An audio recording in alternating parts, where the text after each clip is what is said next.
Finally सब काम खत्म हुआ। अब लव इन द एयर का एक एपिसोड देखूंगा। अरे एपिसोड्स कहाँ गए? अरे यार, फिर से एमएक्स प्लेयर ने डिलीट कर दिया क्या? चलो द प्रोमिस ही देख लेता हूँ।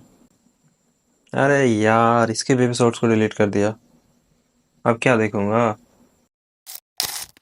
तो सोचो, अगर आप सुबह का नाश्ता लेके बैठे हो या शाम का स्नैक्स लेके बैठे हो, सोचते हो चलो फोन निकाल के साथ साथ में टर्किश ड्रामा के एपिसोड देखेंगे, और पता चलता है कि एमएक्स प्लेयर ने तो सारे एपिसोड ही डिलीट कर दिए। और ये मिस्ट्री ना टर्किश ड्रामास की मिस्ट्री से भी ज़्यादा बड़ा है कि एपिसोड्स बार बार डिलीट क्यों हो जाते हैं। और इसके रिगार्डिंग मुझे बहुत सारे कमेंट्स आ रहे थे कि भैया सारे एपिसोड्स को क्यों डिलीट कर दिया गया, वो एपिसोड्स कब वापस आएंगे भी नहीं आएंगे। तो इसी मिस्ट्री को सॉल्व करने के लिए मैंने कुछ रिसर्च किए, पता किया कि क्यों एपिसोड्स बार बार डिलीट हो रहे हैं। हालांकि इसका जवाब मैंने बहुत बार पहले दिया हुआ है, पर इस वीडियो में एक एक पॉइंट को आप लोगों को समझाऊंगा कि वीडियोस क्यों डिलीट हो जाती है और एक प्लेटफॉर्म से हटके दूसरे प्लेटफॉर्म में क्यों चली जाती है। पर इससे पहले आप मुझे बताइए कि इसमें गलती किसकी है, आपकी, मेरी, ऐप की या वाईफाई की? वाईफाई की क्यों होगी? तो इसमें गलती किसी की नहीं होती। ये एक रूल है, एक सिस्टम है, इसी सिस्टम से सबको चलना पड़ता है। इसे कहते हैं कॉपीराइट का सिस्टम। तो इस इशू के सारे पॉइंट्स मैं एक एक करके आप लोगों के सामने रखता हूँ।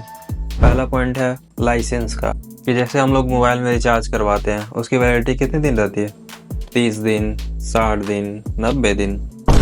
अरे यार, 30 दिन तो नहीं रहती है, 28 ही दिन रहती है। तो 28 दिन के बाद रिचार्ज तो खत्म हो जाता है ना।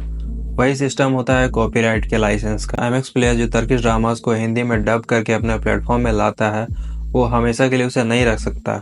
टर्किश ड्रामास के शोज़ के जो ओनर होते हैं उसे एक लिमिटेड टाइम के लिए लाइसेंस देते हैं कि आप मेरे ड्रामास को हिंदी डब में करो, मुझे इतने पैसे दो और इतने टाइम के लिए अपने प्लेटफॉर्म में रखो।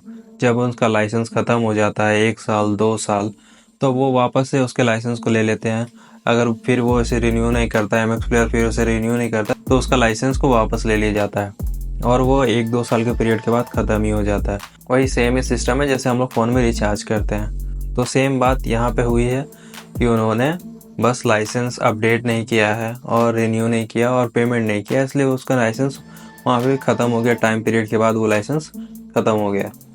दूसरा रीज़न हो सकता है कि अभी एमएक्स प्लेयर चाह रहा है कि शायद इंडियन कंटेंट पे ज़्यादा फोकस करे, क्योंकि जब वो प्लेटफॉर्म नया था तो वो बहुत सारे शोज इधर उधर से लेके आए थे कि टर्किश शो भी डाल देते हैं, कोरियन ड्रामा भी डाल देते हैं। पर अब जो प्लेटफॉर्म फेमस हो गया, तब इंडियन शोज को ज़्यादा लेके आएंगे जिससे हमें ज़्यादा प्रॉफिट होगा, इसलिए वो पहले टर्किश शोज को लाएं और अपने प्लेटफॉर्म में लोगों को खींचे इधर उधर से। अब जब लोग उसके प्लेटफॉर्म में आने लगे तो इंडियन कंटेंट डाल रहे हैं जिससे उनका ज़्यादा फ़ायदा होगा। तो ये सब सिस्टम चलता रहता है। जैसे कि अभी अमेज़ॉन मिनी टीवी कर रहा है, उसका प्लेटफॉर्म नया है, तो वो भी कुछ कुछ टर्किश ड्रामास को अभी डब करके अपने प्लेटफॉर्म में अपलोड कर रहा है। उनका भी ऐप फेमस हो जाएगा तो वो भी उसे निकाल देंगे और इंडियन कंटेंट को डालेंगे। मैं अभी यहाँ पे किसी भी प्लेटफॉर्म को डिफेंड नहीं कर रहा हूँ, बस आपको इन्फॉर्मेशन दे रहा हूँ। और तीसरा कारण हो सकता है कि कंटेंट को मैनेज करना। देखिए, बहुत सारे कंटेंट होते हैं एक प्लेटफॉर्म में, तो किस किस को कहाँ कहाँ रखना है वो ओनर को पे डिपेंड करता है कि किस कंटेंट पे कितना ज़्यादा टाइम दे रहा है, कितना ज़्यादा डबिंग में टाइम देना है। तो उस सब में ज़्यादा मैनेज करने में उन लोगों को टाइम मैनेज करने में बहुत ज़्यादा प्रॉब्लम होती है। इसलिए हो सकता है कि कंटेंट को मैनेज करने के लिए भी उसे हटाना पड़ता है, तो उसलिए भी हटा सकते हैं वो, क्योंकि बहुत दिनों से ये सीरीज़ वहाँ पे थी। अब मुझे पता है आप लोग परेशान हो गए कि इस सीरीज़ को हम कहाँ से देखें, तो इसका सोल्यूशन मैं नहीं बता सकता, क्योंकि मैंने जितने भी वीडियोस को अपलोड किया उसको बैन कर दिया गया, उस पर स्ट्राइक पड़ गए। मैंने ये चैनल जो आप देख रहे हो सकता है ये भी बंद हो जाएगा चल के, इसलिए मैंने एक नया चैनल बनाया, उस पर एक वीडियो अपलोड किया।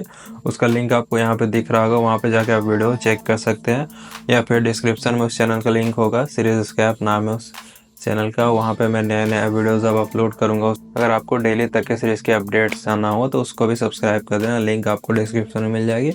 और मैंने चैनल में भी टैग करके रखा है अपने सेकंड चैनल को, उसको सब्सक्राइब कर देना। बाकी बात रही सीरीज़ की, तो एमएक्स प्लेयर में नए नए ड्रामास को हो सकता है फ्यूचर में लाया जाएगा, और अमेज़ॉन मिनी टीवी में आपको नया नया सीरीज़ को देखने को मिल रहा है। और जो सीरीज़ एमएक्स प्लेयर से डिलीट हो गए, हो सकता है कुछ दिन बाद वो यूट्यूब में अपलोड कर दिए जाएँ, तो उतना आप लोग को टेंशन नहीं लेना है। सीरीज़ कहीं ना कहीं फिर से वापस आ जाए, एक बार डब हो चुकी है तो आप लोग कहीं ना कहीं देखने को इन फ्यूचर मिल ही जाएगी। बाकी आप लोगों के कुछ डाउट्स हो गए कमेंट सेक्शन में ज़रूर पूछना, और ये वीडियो आप लोगों को कैसी लगी वो ज़रूर बताना, और वीडियो पसंद आएगी तो लाइक करना और चैनल को सब्सक्राइब करना। ऐसे ही अपडेट आप लोगों को मिलती रहेगी, और मेरे सेकंड चैनल को हो सके तो जाके चेक कर लेना और सब्सक्राइब ज़रूर कर देना। मिलेंगे नेक्स्ट वीडियो में, तब तक ले बाय बाय।